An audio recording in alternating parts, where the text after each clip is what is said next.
Hey guys, OG Albina here, and it is time. Our Renegade Platinum run will come to an end today. Whether we win or lose is to be seen.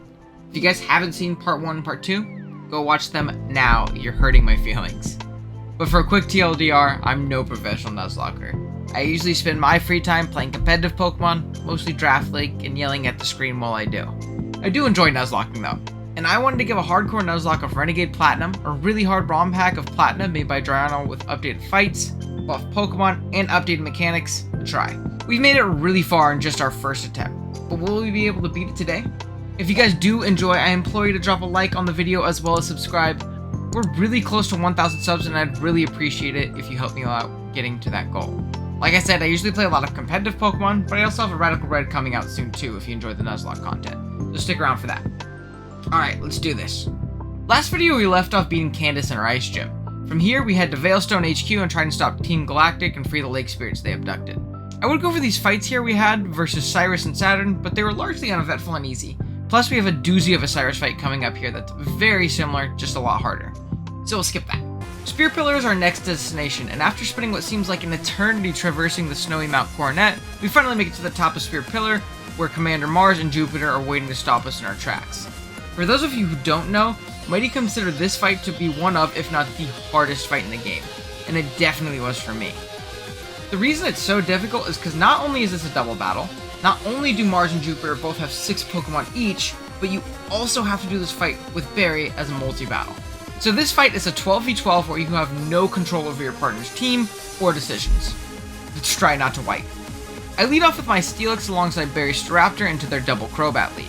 After taking a light hit, I set up Stealth Rocks to chip everything down on the switch-in as Staraptor gets huge chip on the double-teaming left-side Crobat.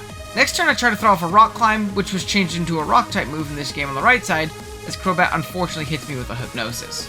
Thankfully, our rival's Raptor at least takes out the left Crobat. 11 Pokemon to go. Next up comes Gastron, and fearing a Water or Ground-type move, I make an easy pivot into Manaphy. For God knows why, this thing Ice Beams into my slot and of course freezes Manaphy. To add insult to injury, Staraptor also goes down as Barry sends in Breloom, while Crobat is still in. Yikes. While trying to unthaw, Breloom got hit with a Brave Bird bringing it to its sash, missing a Rock Tomb, then going down to a Gastron Ice Beam. Snorlax then comes out in this train wreck of a battle. I once again don't thaw and take a ton of damage from Brave Bird into Earth Power, but on the bright side, Crobat goes down to Recoil, and Gastrodon takes a mean-zed headbutt from Snorlax. Electivire comes out next, and I don't have great options into Gastron Evire, but I elect to pivot onto Steelix to avoid an electric move that I was assuming would come my way. Unfortunately, we just took a nasty Earth Power instead, as Snorlax gets chunked to the low red with a cross chop from Electivire. Thankfully, it can live and body slam Gastro into the red. Next, I go Immense to Intim and take a random Fire Punch from Evire, then the Gastron goes down to Snorlax.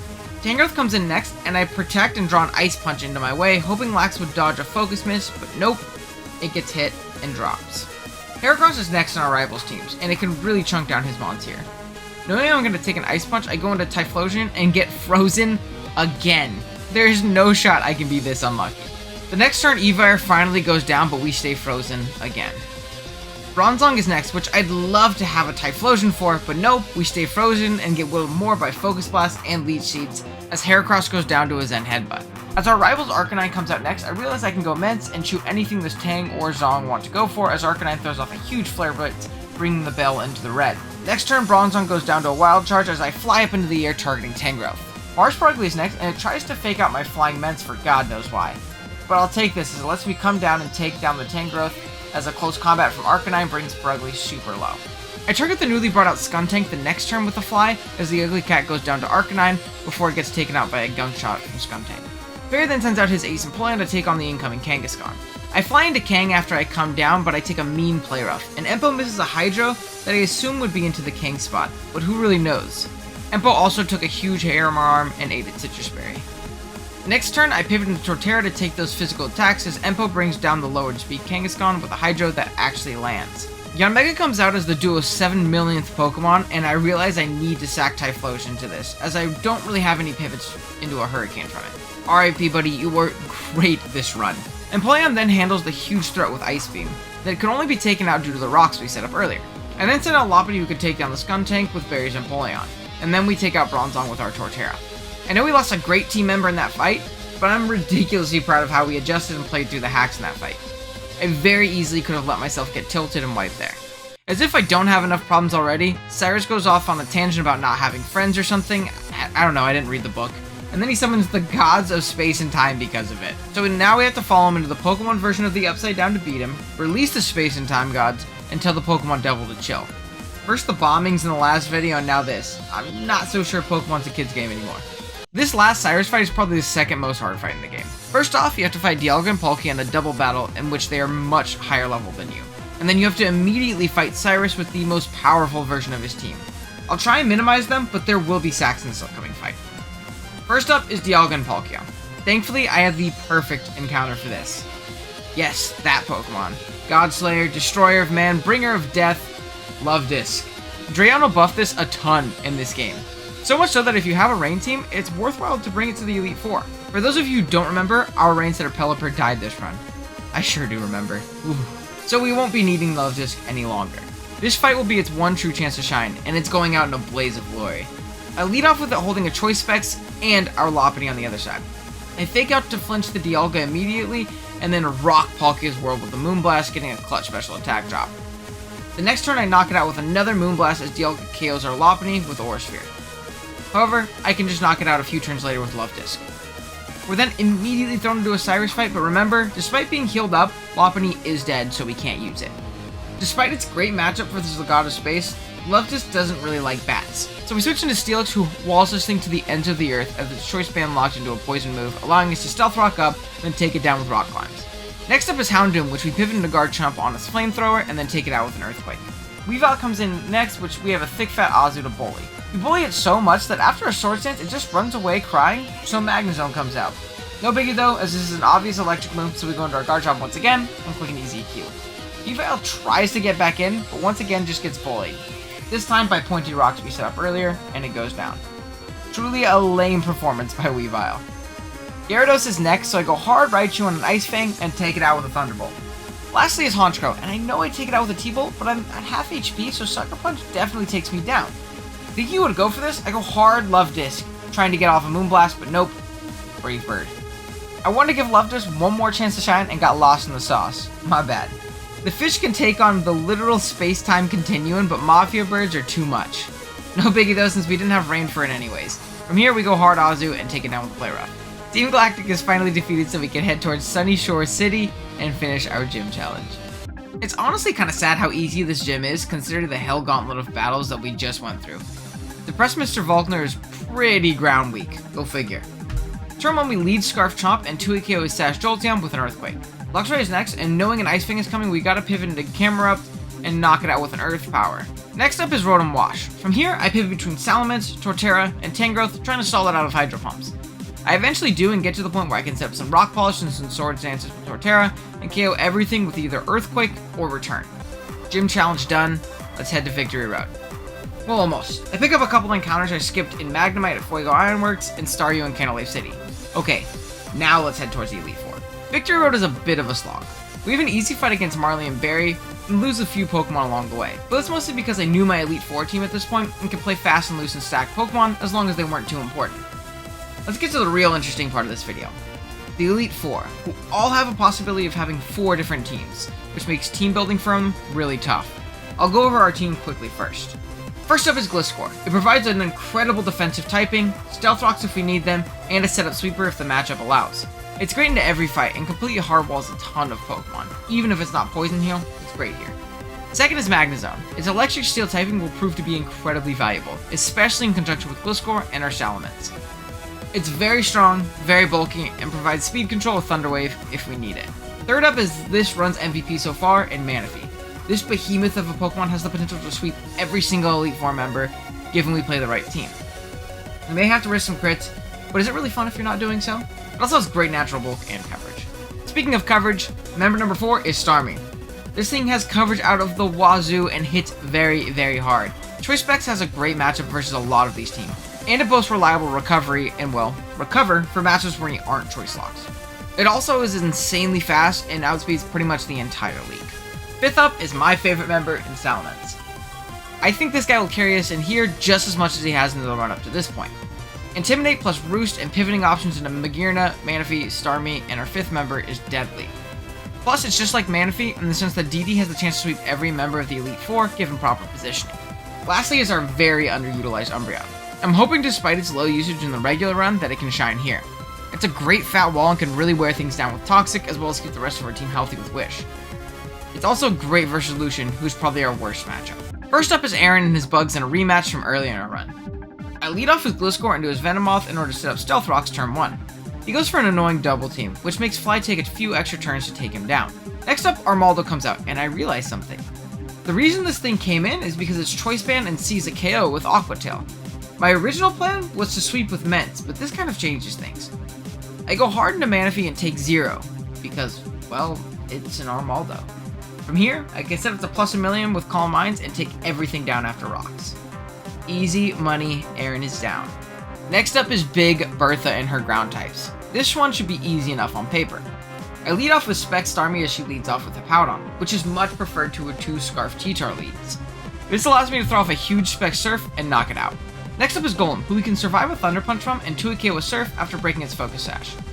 Rhyperior is next, and as much as I would love to knock it out here, I'm in range of Sandstorm Chip. What's even worse is that this thing is Choice Band and can 2 KO my entire team. And since I'm so low on HP, this is a random move.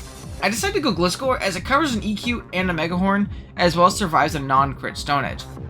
Thankfully, it just ends up missing its Stone Edge as we come in. I then go Magnezone to try and throw off a big Flash Cannon, which we do get off, but not before getting crit by Stone Edge into the red. I then click Protect to get some lefties and waste some Stone Edge PP, and knowing this is its last Stone Edge, I go into Gliscor on a struggle and knock it out with an Earthquake. Next up is Wishcast, so I go hard Salamis to get an Intimidate off as the Catfish goes for Bounce of all things. Because of this, I can simply fly, making it miss me as it comes down. The next turn, Wishcast goes for a Dragon Dance and I hit it for about 70%. Thankfully, we still outspeed the next turn, because even at +1, it's pretty darn slow, and we can take it down with an Earthquake. Second to last is Donphan, so we go into Manaphy on a Head Smash and take it down with a Surf after missing our first one due to Sand Veil. Last is our own Gliscor, which I go into Salamence on, Dragon Dance up a few times, and then take it down with some Flies. Halfway done. Flint the Fire-type Master is next. Well, supposed Fire-type Master, as the team I faced off on only had 3 of them. This fight is probably our second easiest of the Elite Four, behind Aaron. For this fight, I can lead off with DD, Lumberry, Salamence, and just set up all over his Rapidash lead. If this was one of his Ninetales teams, it would have been a bit more difficult, but thankfully we got the easier squad to beat. From here, we Oko or 2 KO everything on his team with Fly and Earthquake. Pretty easy stuff. Now we have to take on Lucian, and my lead sequence here is actually pretty sloppy. I lead off with Umbreon into his Alakazam. Now I know this Zam is Focus Sash lead, but apparently I can't read at a 3rd grade level and didn't see that it was also counter. Because of this, I lose my Umbreon after crunching it down to its Sash. Bad loss, but not the biggest deal in the world though, as it was definitely our worst team member. I go Starmie here to revenge, but Lucian unexpectedly switches into his Executor after a full restore and takes a ton of damage despite its resist. From here, I go into my Magnezone and eventually take it down with some Flash Cannons. Next up is Gallade, so I go into Salamence and take a huge crit close combat. Because of this, I obviously can't set up, so I knock it out with a Fly. Next out is Gardevoir, which is a pretty big threat. So I go into Magnezone on a Moonblast, Protect for Leftovers recovery, then make the play of Gliscor on an Aura Sphere. From here, I set up a Swords Dance and knock out the Gardevoir with a Fly. From here, I think I have a pretty easy sweep, as my calc tells me I knock out everything here at +2 with a knock. Starmie comes out next, and for some reason my knockoff comes up just short and my Gliscor gets blown away. Now I know they buffed knockoff space power to be 65 like current gen, but maybe the boosted power when knocking off an item wasn't implemented. Who knows? Regardless, this loss stinks, but again, Gliscor isn't needed to win this fight or the Cynthia fight. I go into my Starmie next and knock out hers, and then out comes Metagross. The reason I went Starmie here is because Metagross can Oko my entire team with a Life Orb Explosion, and I see Starmie as the most expendable.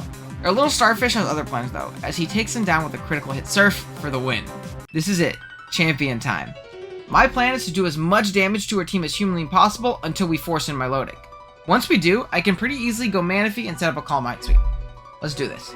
For this fight, I lead Ments, but we get our Togekiss lead team. Because of this, I go hard Magnezone and take it low with T-Wave and T-Bolt. From here, I switch into Starmie to have better positioning and to not allow Garchomp to come in next. Once we take it down, Spiritomb comes out next, so we go back into Salamence and try to get off as much damage as possible before going down to Dark Pulses. Next, we can go Magnezone and take it out. Garchomp is next, and we have to sack Magnezone to get a free switch into Starmie. From here, we could pop its Yachi Berry with an Ice Beam and go down to an Outrage. Survive on 4 HP. Holy crap, Starmie has been so incredibly clutch this Elite Four. From here, we could take it down the next turn with another Ice Beam. Next up is Glaceon, so I decided to just Surf to get off damage and sack Starmie, but the Clutch God gets another crit, saving himself. Out comes Milotic next, and Starmie has earned its right to survive this fight. So I switch out into Manaphy and set up to +6/+6, knock out our Milotic with Psychics, and our Lucario with Surf. And just like that, we've beaten a Pokemon Renegade Platinum Hardcore Nuzlocke on our first attempt. I know this is a really sloppy run. I had 20 deaths total. A lot of them were towards the end where I was more comfortable stacking, but regardless, a lot of deaths. But I had a ton of fun. I know there was times where I risked crits and I made bad plays, didn't know the AI worked very well and things like that, but I had a lot of fun. I really enjoy playing these difficulty hacks and things like that, and hopefully I can get better as we end up playing them more. Like I said, I have a Radical Red run that's going to be coming out that I stream live on Twitch. That's just going to be a giant Twitch highlight of a video, but that run was awesome too. Probably one of my favorite Nuzlocke runs I've ever done, and we had some amazing encounters, and I love Radical Red. It's by far my favorite ROM hack, so I hope you guys are excited for that. Drop a like and comment on the video if you enjoyed up to this point as well. Again, I'd really appreciate it. I know these videos don't typically do as well as my competitive Pokemon content, because that's what people are here for, but I think, if you do enjoy this and you can drop a like, maybe other people can, end up finding it and enjoying it too. So I would appreciate it. Drop a sub if you enjoyed and you're new as well. And yeah, with that being said, I'll see you guys next time. Later.